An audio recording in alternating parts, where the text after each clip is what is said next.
আসসালামু আলাইকুম guys, welcome back to my channel. আজকে আমি ফিশ ফ্রাই করব। ফিশগুলো প্রথমে এইভাবে মোটা করে কেটে নিয়ে সিদ্ধ করে নিচ্ছি।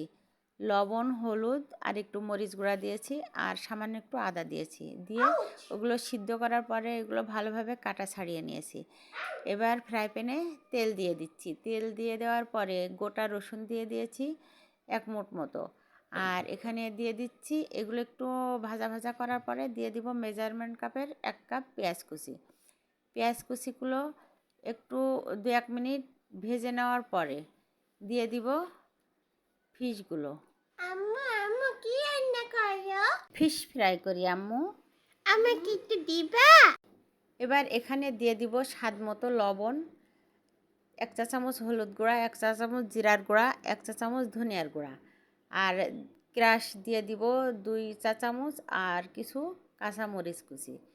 এগুলো দিয়ে ভালোভাবে ভেজে নিতে হবে। খুব ভালোভাবে ভেজে নেওয়ার পরে আমি এখানে একটু দিয়ে দিব চাট মশলা। এটা ভাজতে ভাজতে একদম দেখবেন ঝরঝরা হয়ে যাবে, তখন এটা আপনারাও এইভাবে মাছ ভাজিটি ট্রাই করতে পারেন বাসায়। এই ভাজিটা কিন্তু অসাধারণ খেতে।